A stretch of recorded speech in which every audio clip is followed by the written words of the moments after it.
என் வாலிப பிராயத்துல எனக்கு ரொம்ப யூஸ்ஃபுல்லாக இருந்த ஒரு பிரேயர் இது. அந்த பிரேயர் தான் நாம பார்க்க போறோம். எந்த பிரேயர் அப்படின்னு கேட்டா, நியாயாதிபதிகளின் புஸ்தகம் 16ஆம் அதிகாரம் 28வது வசனத்தை நான் வாசிக்கிறேன். அப்பொழுது சிம்சோன் கர்த்தரை நோக்கி கூப்பிட்டு, கர்த்தராகிய ஆண்டவரே, நான் என் 2 கண்களுக்கு ஒரே தீர்வாய் பெலிஸ்தர் கையிலே பழி வாங்கும்படிக்கு இந்த ஒரு விசை மாத்திரம் என்னை நினைத்தருளும், என்னை பலப்படுத்தும் என்று சொல்லி அப்படின்னு இருக்கு. இந்த ஒரு விசை மாத்திரம் அப்படிங்கறதான வார்த்தை இருக்கு பாத்தீங்களா, என் வாலிப பிராயத்துல ரொம்ப அதிகம் நான் யூஸ் பண்ணதான ஒரு ஜெபம் அது.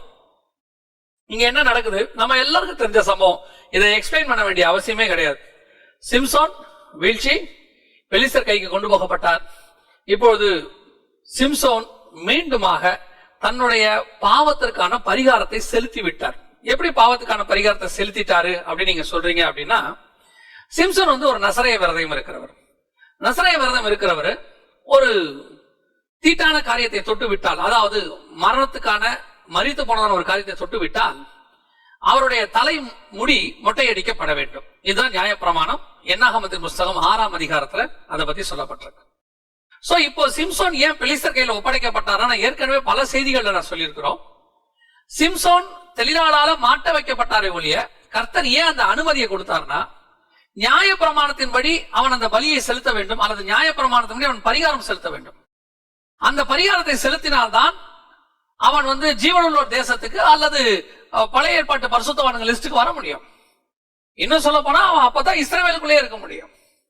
அப்ப அந்த பரிகாரம் என்ன செய்யணும், தலைமுடி மொட்டை அடிக்கப்படணும். இவங்க அப்பா அம்மா கிட்ட சொல்லல. அப்ப சொல்லி இருந்தா அவங்க அப்பா அம்மா என்ன பண்ணிருப்பாங்க, ஆசாரியன்கிட்ட கூட்டிட்டு போய் அவனுக்கு அந்த மொட்டை அடிச்சிருப்பாங்க. அவன் சொல்லாததுனால இவனுக்கு அந்த பரிகாரத்தை கண்டிப்பா செலுத்தி ஆகணும். கர்த்தர் செலுத்த வைக்கிறார். பெலிஸ்தர் கையில அவனை ஒப்பு கொடுத்தது கர்த்தர் அவன் மேல் வைத்த கிருபை. ஒப்படைக்க வச்சு அந்த தலைமுடியை மொட்டடிக்க வச்ச உடனே அவனுடைய பாவத்திற்கான பரிகாரம் அங்கே செலுத்தப்பட்டு விட்டது. நியாய பிரமாணத்தின்படி செலுத்தப்பட்ட உடனே அவன் முடி வளர்ற வரைக்கும் வீட்டுக்குள்ளேயே இருக்கணும் அப்படிங்கறத நியாய பிரமாணம் என்னாகும் 6ஆம் அதிகாரத்துல இருக்கு. இப்ப அந்த முடி வளர்ற வரைக்கும் அவன் சிறைச்சாலைக்குள்ளேயே இருந்தான். அதனாலதான் முடி வளர தொடங்கியதுன்னு அங்க போட்டிருப்பாங்க. நியாய பிரமாணத்தின்படி முடி வளர்ந்துட்டா அவன் மீண்டுமாக நசரேய விரதத்துக்குள்ள வந்துட்டான்னு அர்த்தம். இப்ப நசரேய விரதத்துக்குள்ளேயும் வந்துட்டான். வந்தது மாத்திரமல்ல, இப்ப அவன் மனமும் திரும்பிட்டான். நான் செஞ்சது தப்பு ஆண்டவரே, என்ன நீங்க ஒரு யூனிக் மினிஸ்ட்ரி கொடுத்தீங்க, அந்த யூனிக் மினிஸ்ட்ரியோடைய முக்கியத்துவத்தை நான் உணராம அசட்ட பண்ணி அதை நான் இழந்துட்டேன். இப்ப எனக்கு அதுக்கான தண்டனையை நீங்க கொடுத்துட்டீங்க. இப்ப எனக்கு நான் கேட்கறது என்னன்னா, ஒரே ஒரு சான்ஸ் கொடுங்க. இந்த ஜெபம் தான் இன்னைய வரைக்கும் நம்ம அநேகரை வாழ வச்சுக்கிட்டு இருக்கு. இன்னைக்கு நான் எப்பவும் நினைக்கிறேன் உண்டு, எத்தனையோ பரிசுத்தவான்கள் இன்னைக்கு இருக்கிறாங்க. அத்தனை பேருமே ரட்சிக்கப்பட்ட அன்னையில இருந்து நான் பூர்ண பரிசுத்தவானதான் இருந்தேன், நடுவில் எனக்கு வீழ்ச்சியே இல்லைன்னா நம்புவதற்கு அரிது. ஒரு 10% அப்படி வச்சுக்கலாம்னு வச்சுக்கோ, அதுவே அதிகம் நான் சொல்றது. மிச்சம் அத்தனை பேருமே வீழ்ச்சி அடைந்து 2வது சான்ஸ் வந்தவங்க தான். நான் பைபிள்ல இருந்து எடுத்துக்கிறேன். நான் இன்னைக்குள்ள பரிசுத்தவான்களை யாரையும் சொல்லல, பைபிள்ல இருந்தே நான் எடுத்துக்கிறேன். ஆபிரகாமா இருக்கட்டும், அல்ல அவர் எகிப்துக்கு போயிட்டு தான் வர்றார். அதுக்கு பிறகு யாக்கோபாக இருக்கட்டும், அல்லது அதற்கு பிறகு வந்த இஸ்ரவேலர்களாக இருக்கட்டும், நீங்க பைபிள்ல யார வேணாலும் எடுங்க. 2வது சான்ஸ் அநேகருக்கு கொடுக்கப்பட்டிருக்கிறது. இன்னும் சொல்ல போனா நிறைய பேர் 2வது சான்ஸ் வாங்கினவங்க தான். தாவீது உட்பட, பவுல் உட்பட, பவுலுக்குமே 2வது சான்ஸ் கிடைச்சிருக்குது. இப்படி அநேக இடங்கள்ல அந்த செகண்ட் சான்ஸ் நாம பெறோம். இந்த செகண்ட் சான்ஸ் தான் நம்மை கர்த்தருக்குள்ள இன்னும் ஸ்திரப்பட வைக்கும். சில நேரத்துல வாலிப பிராயத்துல ஆண்டவரை ஏற்றுக்கொள்வோம், அல்லது நீங்க கிறிஸ்தவ குடும்பத்திலே பிறந்தவங்களா இருப்பீங்க. அதனால உங்களுக்கு ரட்சிப்பின் அனுபவம் என்பது பூரணமாக கிடைச்சிருக்காது. அப்படியே சின்ன வயசுல இருந்தே ஒரு ஆவிக்குரிய குடும்பத்துக்குள்ள வளர்ந்து வந்து நீங்க ஆரம்பத்துல இருந்தே சர்ச்சுக்கு போக, பைபிள் வாசிக்க அப்படி இருக்கும்போது இந்த பாவ மன்னிப்பு, அதனால கிடைக்கக்கூடிய ரட்சிப்பின் சந்தோஷம், அதனுடைய மேன்மை என்னன்னு உங்களுக்கு தெரியாது. இதுதான் இப்ப சிம்சனுடைய பிரச்சனை. அவன் பிறந்ததுல இருந்தே நசரேயன். அதனால அவனுக்கு இந்த நசரேய விரதத்தில் இருக்கக்கூடிய மேன்மை அவனுக்கு தெரியல. ஒரு தடவை அதை இழந்தான் பாருங்க, இப்பதான் அதனுடைய மேன்மை தெரியுது. அதைத்தான் நான் சொல்றேன். ஒரு பின்மாற்றம் கண்டிப்பா அடையணும்னு சொல்லல, அந்த பின்மாற்றம் அவனை தேவனுக்குள்ள இன்னும் அதிகம் நெருங்க வைத்தது. ஏன்? அந்த பின்மாற்றம் வந்த போதுதான் அவன் இதுவரைக்கும் வச்சிருந்ததனுடைய மேன்மை அவனுக்கு தெரியுது. இவ்வளவு பிரீஷியஸ் ஆனதை நான் என் கையில வச்சிருந்தேன், நான் மிஸ் பண்ணிட்டேனே. நம்ம இல்ல அநேகர் அப்படித்தான் இருக்கிறோம். இன்னைக்கு இருக்க வாலிப பிராயத்தில் இருக்கிற வாலிபர்களுக்கு நான் சொல்றேன், சகோதர சகோதரிகளுக்கு சொல்றேன், கல்லூரி வாழ்க்கையில, நீங்க ஸ்கூல் வாழ்க்கையில பல காரியங்களில் தடுமாறி இருக்கலாம், விழுந்து போய் இருக்கலாம். ஏன் உங்க ஆபீஸ்ல கூட நீங்க தடுமாறி இருக்கலாம், விழுந்து போய் இருக்கலாம். கர்த்தர் உங்களுக்கு வச்ச யூனிக் அழைப்பு ஒன்று இருந்துச்சு. அது சில நேரங்கள்ல இந்த மாதிரி வீழ்ச்சியினால நீங்கள் அதை இழந்து போய் இருக்கலாம். இன்னைக்கு ஆண்டவர் உனக்கு செகண்ட் சான்ஸ் கொடுக்க விரும்புகிறார். நீ ஆண்டவர்கிட்ட இந்த ஜெபத்தை கண்டிப்பா செய்யணும். இந்த ஜெபத்தை செய்யுங்க. என்ன செய்யணும் தெரியுமா? ஆண்டவரே, இந்த ஒரு விசை மாத்திரம் எனக்கு இறங்கும். இந்த ஒரு விசை. நான் எத்தனையோ தடவை நானே ஆண்டவர்கிட்ட ஒரு தடவை கேட்டேன். நானேனா எதுக்குன்னா நான் பெரிய அதுக்கு சொல்ல வரல. இந்த நாணயங்கிறதுக்கு என்ன அர்த்தம் உங்களுக்கு சொல்றேன். பல நேரங்கள்ல ஆண்டவர்கிட்ட ஒரு விசைன்னு எத்தனையோ தடவை நான் விழுந்திருக்கிறேன். கல்லூரி வாழ்க்கையில ஆண்டவர் ஏற்றுக்கொண்ட பிறகு நான் இந்த ஊழியத்துக்கு வந்த காலத்துக்கட்ட வரைக்கும் எத்தனையோ வீழ்ச்சி. அப்பெல்லாம் ஆண்டவர்கிட்ட நான் பண்ற ஜெபம், ஆண்டவரே ஒரு விசை என்னை மன்னிப்பாரு. திருப்பி சில நாட்கள்ல மீண்டும் வீழ்ச்சி, திருப்பி ஆண்டவர்கிட்ட ஜெபம் பண்ணுவேன், இந்த ஒரு விசை என்னை மன்னியும். ஆனால் ஆண்டவர் என் மேல் பொறுமையாக இருந்தார். ஆண்டவர் என்னை அதிகம் நேசித்தார். ஆண்டவர் எனக்கு கிருபை உள்ளவராக இருந்தார். எத்தனை முறை நான் ஒரு விசை என்று கேட்டாலும் அத்தனை முறையும் கர்த்தர் என்னை மன்னித்தார். இந்த மாதிரி ஒரு அன்பான தேவனை லைஃப்ல நீங்க பார்க்கவே முடியாது. இன்னைக்கு உங்களுக்கு முன்னாடி நிக்கிற நான் மட்டும் இல்லை, இன்னைக்கு மேடையில நின்று பேசிக்கிட்டு இருக்கிற எத்தனையோ பெரிய பெரிய பரிசுத்தவான்கள், எத்தனையோ நீதிமான்கள் தங்கள் வாழ்க்கையில எங்கேயோ ஏதோ ஒரு இடத்துல தவறி விழுந்து அவர்கள் எப்படி ஆகிலும் மேலே வர வேண்டும் என்று கத்தி கதறி ஆண்டவர் சமூகத்துல காத்திருந்தது சிம்சோனை போல அழுதவர்கள் தான் இன்னைக்கு மேல நிக்கிறாங்க. பயப்படாத. ஐயோ, என்னால இந்த பாவத்தை விட்டு வெளியே வர முடியலையே, நான் இந்த பாவத்தை விழுறேனே, நான் விழுந்துட்டேனே, நான் என்ன செய்ய போறேன் அப்படின்னு காலையில் நீ இருந்தீனா ஆண்டவர் சொல்றாரு, நீ விழுவ, ஆனா எழுந்திருப்பேன் தான் நான் காத்திருக்கிறேன். நீ விழுந்து அப்படியே போயிட்டீனா தான் என்னால உன்னை தூக்க முடியாது. நீ எழுந்துரு. நீ எழுந்துறதுக்கு மாதிரி ஒரே ஒரு சின்ன பிரேயர் பண்ணு. இந்த பிரேயரை மட்டும் நீ பண்ணிரு. ஆண்டவர் உன்னை எப்படி தூக்கி நிறுத்துறாருன்னு மட்டும் பாரு. சிம்சன் முடி வெட்டப்பட்ட உடனே அத்தனை பேரை சேர்ந்து புடிச்சிட்டாங்க, எல்லாம் முடிஞ்சிச்சு. ஆனால் அந்த முடி மீண்டும் வளர தொடங்கியது. அதாவது அந்த பிரதர்ஷைக்குள்ள வந்துட்டான், கர்த்தர் மன்னிச்சிட்டாரு. ஆனா இப்ப நிலைமை என்ன தெரியுமா? அவன் அந்த மொத்த அரண்மனையுமே, அந்த 2 தூணையுமே மொத்தமாக உடைத்து போடுகிறான். அதே இழந்து போன அதே பலன் திரும்பி வந்தது. அதுதான் கர்த்தர். ஆண்டவர் உனக்கு வீழ்ச்சி அடைஞ்சிட்டேன்றதுனால திருப்பி வரும்போது ஆண்டவர் உன்னை வெறுத்து தள்ளுறதே கிடையாது. அப்படியே அதே பலனோடு கூட மீண்டும் உன்னை தூக்கி எடுப்பதற்கு கர்த்தர் வல்லமையுள்ளவராய் இருக்கிறார். எனக்கு ரொம்ப பிடிச்ச ஒரு கேரக்டர் பைபிள்ல இருக்கு. யாருன்னா அந்த இளைய குமாரனுடைய தகப்பன். அந்த இளைய குமாரன் திரும்பி தன் தகப்பன் இடத்துல வரான். வரும்போது அந்த தகப்பன் ஓடி போய் அவனை மூடிக்கிறான்.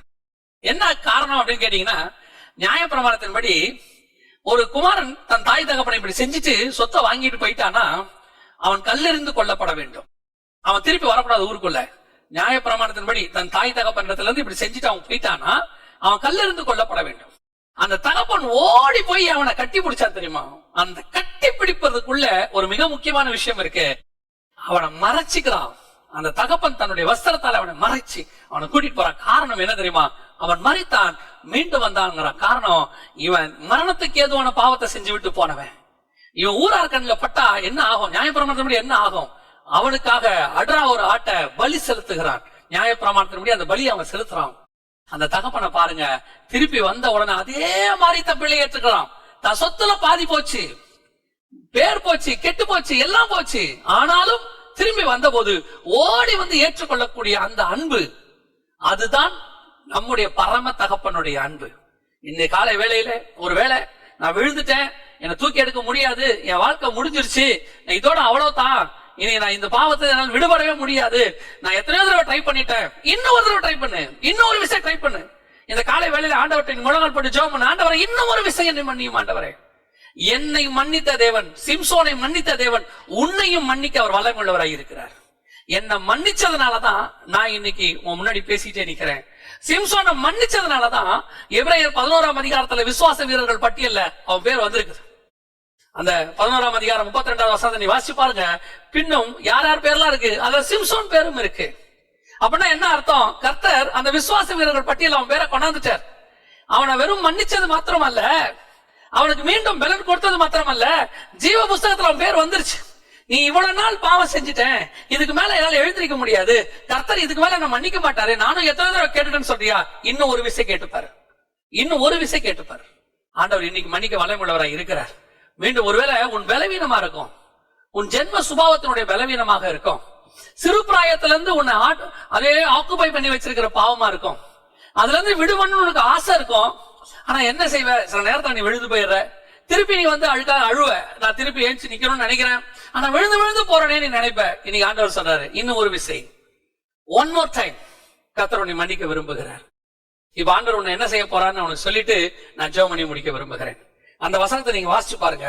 அந்த நியாயாதிபதிகளின் புஸ்தகம் 16ஆம் அதிகாரத்துல அவன் ஜெபம் பண்ணா, அவன் ஜெபம் பண்ணி முடிச்ச உடனே எல்லா ஜனங்கள் மேலும் விழுந்தது. இவ்விதமாய் அவன் உயிரோடு இருக்கையில் அவனால் கொல்லப்பட்டவர்களை பார்க்கிலும் அவன் சாகும் போது அவனால் கொல்லப்பட்டவர்கள் அதிகமாய் இருந்தார்கள். Second chance. அவன் வாழ்நாளெல்லாம் பண்ண ஊழியத்தை விட அவன் செகண்ட் சான்ஸ்ல பண்ண ஊழியம் இருக்குல்ல, அது அதை விட பெருசுங்கிறார் ஆண்டவர். அவன் உயிரோடு இருக்கும் போது பெலிஸ்தர்களை எவ்வளவு கொண்டானோ அதை விட அதிகமாக அவன் சாகும் போது கொன்றான். அதோட அர்த்தம் என்ன?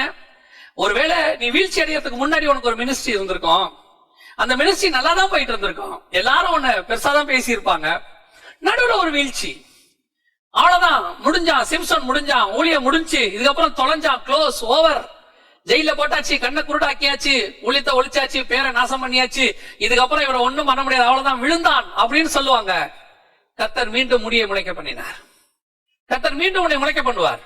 ஆனா இப்ப நீ எப்படி இருப்ப தெரியுமா? நீ முன்னாடி பார்த்த மினிஸ்ட்ரியை விட இப்போ மினிஸ்ட்ரியை கர்த்தர் 2 மடங்கு ஆசீர்வதிப்பார், அதிகமாய் ஆசீர்வதிப்பார். அந்த விசுவாசத்தோட புறப்படு. உன்னுடைய வீழ்ச்சியை பார்க்காத, இது வரைக்கும் எங்கெங்கெல்லாம் விழுந்தன்னு பார்க்காத, உன்னுடைய பழசை தூக்கி போடு. கர்த்தர் சொல்றாரு, பழையவர்கள் எல்லாம் ஒழிந்து போயின. ஆமா, இது வரைக்கும் நீ விழுந்தது உண்மைதான், உன்னை விழ பண்ணினதும் உண்மைதான். பல நேரங்கள்ல உன்னுடைய மேன்மை, உனக்கு கொடுத்த மேன்மை கிடைக்க தெரியாம, உங்ககிட்ட கர்த்தர் கொடுத்த கிஃப்ட்ஸ பத்தின மேன்மை உனக்கு தெரியாம, உனக்கு கொடுத்த ஊழியத்தின் மேன்மை தெரியாம, உனக்கு கொடுத்த சபையினுடைய மேன்மை தெரியாம, உனக்கு கொடுக்கப்பட்ட வரங்களின் மேன்மை தெரியாம நீ ஒருவேளை விழுந்திருக்கலாம்.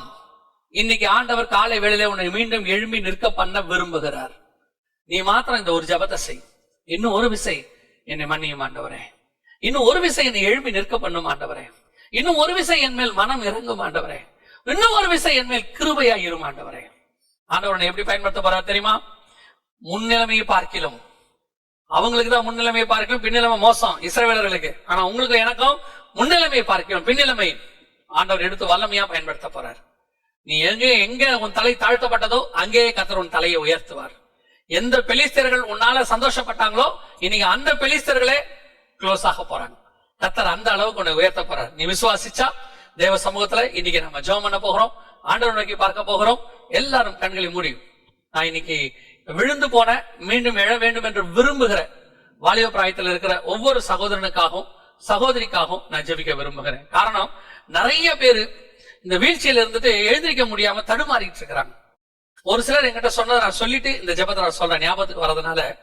ஒரு ஊழியர்கள் இவ்விதமா என்கிட்ட சொன்னார்கள், ஒரு வாலிப மகன் வீழ்ச்சி அடைந்தான். அவன் ஊழியத்தின் பாதையில வந்த புதுசுல வீழ்ச்சி அடைந்தான். வீழ்ச்சி அடைந்த உடனே அந்த வாலிப மகனை ஒதுக்கி வைத்து விட வேண்டும், அவனை எதிரையும் பயன்படுத்தக்கூடாது, அவன் அவ்வளவுதான் அப்படின்னு சொல்லி பேசினார்கள். அப்பொழுது அந்த ஊழியத்தில் நான் கேட்டேன், அந்த 26 வயதுல அவன் என்ன தவறு செய்யற ஒரு வயதோ அந்த தவறைத்தான் அவன் செய்திருக்கிறான். இப்ப நாம அவனை ஒதுக்கிட்டோம்னா அதற்கு பிறகு அவன் வாழ்க்கையே மாறி போயிடும். இப்ப நம்ம அவனை கொஞ்ச நாள் ஊழியத்தின் பாதையில அவனை கொஞ்சம் பயன்படுத்துவதற்கு முன்பதாக அவனை நாம கொஞ்சம் சரி பண்ணுவோம், அவனை கூட வச்சுப்போம். இப்ப ஊழியம் கொடுக்க வேண்டாம், ஆனா அவனை தள்ளியும் விட்டுறாதீங்க, அவனை சரி பண்ணுவோன்னு சொல்லி அவனை சரி பண்ணோம். இன்னைக்கு அவன் ஒரு நல்ல ஊழியனா இருக்கிறான், நல்ல குடும்பம், நல்ல ஊழியம் செய்து கொண்டிருக்கிறான். அதைத்தான் நான் உங்களுக்கு சொல்ல வருகிறேன். வீழ்ச்சி அடைகிறது வாழ்க்கையில எப்போ நடக்கிற ஒரு விஷயம்தான். இன்னைக்கு இன்னும் ஒரு விசை கர்த்தர் நம்மை மன்னிக்க விரும்புகிறார். இன்னும் ஒரு விசை எழுந்து நிற்க விரும்புறவங்க மட்டும் எனக்கு ஒரு சான்ஸ் கொடுங்க ஆண்டவரே அப்படின்னு கேட்க விரும்புறவங்க மட்டும் கண்களை மூடி தேவ சமூகத்துல ஆண்டவர் நோக்கி பார்ப்போமா? சர்வ வல்லமையுள்ள எங்கள் தகப்பனே, இந்த காலை வேளைக்காக உமக்கு ஸ்தோத்திரம் ஆண்டவரே. இங்க இருக்கிற யாருமே ரட்சிக்கப்பட்ட அன்னையிலிருந்து பூர்வ பரிசுத்தவான்கள் இல்ல ஆண்டவரே. எத்தனையோ நாட்கள் வீழ்ச்சியில இருந்து, எத்தனையோ நாட்கள் நாங்கள் பலவீனப்பட்டிருக்கிறோம், எத்தனையோ நாட்கள் உங்க விட்டு தூரம் போய் இருக்கிறோம், எத்தனையோ நாட்கள் மீண்டும் வர விரும்பி இருக்கிறோம். நாங்கள் கண்ணீரோடு கூட திரும்பி வந்த போது, அந்த இளையகுமாரன் வந்த போது தகப்பன் ஏற்றுக்கொண்ட விதமாகவே நீர் எங்களை ஏற்றுக்கொண்டீரப்பா. நாங்கள் வேற ஒன்றையும் செய்யவில்லை, உமக்கு விரோதமாக எவ்வளவோ அக்கிரமங்களை செய்துவிட்டு முழங்கால் படியிட்டு அழுத போது அந்த கண்ணீருக்கு மதிப்பு கொடுத்து, இன்னும் ஒரு விஷயம் என்னை மன்னியும் ஆண்டவர் என்று கேட்ட போது உடனடியாக மன்னித்து அரவணைத்து, எங்கே விழுந்தோனோ அங்கேயே தூக்கி நிறுத்தி மீண்டும் ஆண்டவரே உடைய கரத்தின் கருவியா எடுத்து பயன்படுத்தினரே. அப்படித்தான் இன்னைக்கு இருக்கிற நிறைய பேர் இருக்கிறாங்கப்பா. இன்னைக்கு ஜெபிக்கிற ஒவ்வொரு வாலிப மகனுக்காகவும் மகளுக்காக நம்ம ஜெபிக்கிறோம். எந்த பலகீனத்துல விழுந்திருந்தாலும் இன்னைக்கு அந்த பலகீனத்திலிருந்து அவர்கள் தூக்கி எடுக்க கர்த்தர் கிருபை தருவீராக. அவர்களை பலவீனப்படுத்துகிறது எதுவாக இருந்தாலும், சிந்தனையோ சூழ்நிலையோ மனிதர்களோ யாராயிருந்தாலும், இந்த காலை வேளையில இயேசுவின் நாமத்தாலே கடிந்து அப்புறப்படுத்துகிறோம். கர்த்தர் சூழ்நிலைகளை மாற்றுவீராக. ஆண்டவரே எங்களுடைய சர்க்கம்ஸ்டன்ஸ் எல்லாவற்றையும் மாற்றி அமைப்பீராக. சிந்தனைகளை மேற்கொள்ள கர்த்தர் ஜெயம் தருவீராக. ஆண்டவரே இந்த காலை வேளையிலே விழுந்து போன இடத்துல எழும்பி நிற்க, நாங்கள் எங்கே வேடிக்கை பொருளாய் மாறினோமோ அங்கேயே நாங்கள் மீண்டும் எழும்பி நிற்க, யார் யாரெல்லாம் எங்களுக்கு விரோதமா பேசுறாங்களோ அவர்கள் கண்களுக்கு முன்பாக எழும்பி நிற்க கர்த்தர் கிருபை தருவீராக. இன்னும் ஒரு விசை இறங்கும் ஆண்டவரே, இன்னும் ஒரு விசை மனம் இறங்கும் ஆண்டவரே. கிருபையுள்ள கரத்துல தாழ்த்துகிறோம். ஒவ்வொருத்தரும் இரண்டாவது சான்ஸ் பெற்ற சிம்சோனை போல அவர்களும் இரண்டாவது சான்ஸ் பெற்றுக்கொள்ளட்டும் ஐயா. செகண்ட் சான்ஸ்ல அவர்கள் எழும்பி பிரகாசிக்கட்டும். முன்னிலைமையை பார்க்கலாம் பின்னிலைமையில இன்னும் அதிகமாய் பிரகாசிக்கட்டும். கர்த்தர் ஆசீர்வதிப்பீராக. விழுந்து போன தாவீதின் கூடாரத்தை எழும்பி நிற்க பண்ணுவேன் என்று சொன்ன ஆண்டவர், விழுந்து கிடக்கிற எங்களுடைய பிள்ளைகளை மீண்டும் எழுப்பி நிற்க பண்ண போற தயவுக்காக உமக்கு ஸ்தோத்திரம். இன்னும் ஒரு விசை மனம் இறங்கும் ஆண்டவரே. எங்கள் ஆண்டவர் இயேசுவின் நாமத்தினாலே ஒப்பு கொடுத்து ஆசீர்வதித்து ஜெபிக்கிறோம் எங்கள் ஜீவனுள்ள நல்ல பிதாவே.